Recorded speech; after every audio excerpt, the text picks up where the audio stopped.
The stage crew had been drinking since the Wizard of Oz sing-along the night before, and now the director, suffering from a sinus infection, was losing her voice, pleading over the phone with actors calling in sick. This was a radical departure from the spirit of fun and camaraderie I'd expected when I volunteered to perform in an amateur production of the Vagina Monologues.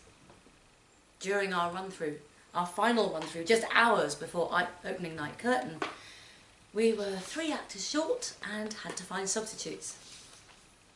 I'd recruited half a dozen of my friends to buy tickets. What if any of them actually showed up?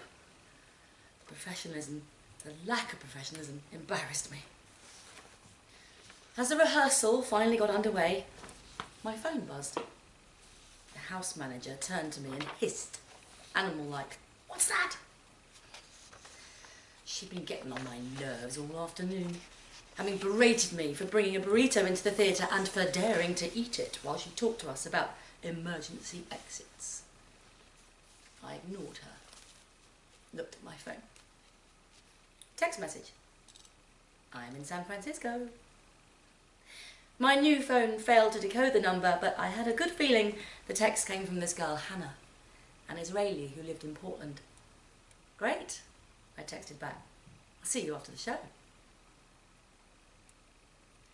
On the first night I'd met her, Hannah put her hand on my shoulder, gripping firmly, and said, "You look so Russian, Yelena.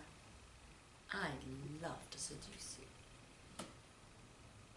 Then she toasted me with whiskey and walked away.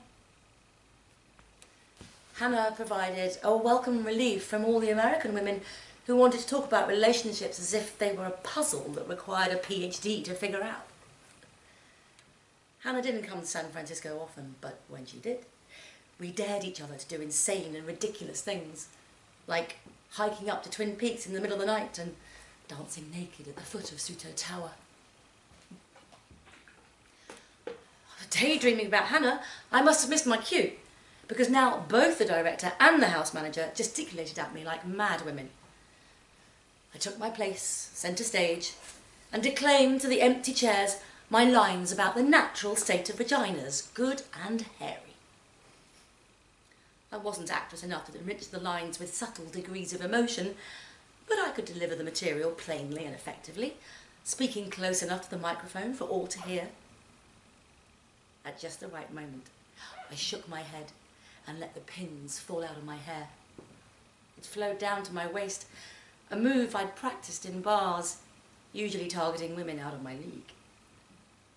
I walked off the stage, convinced I could bring the house down.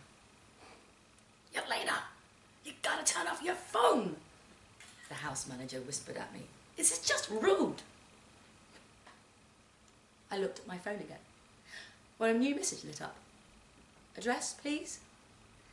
I texted the theatre's address and told Hannah I'd meet her outside.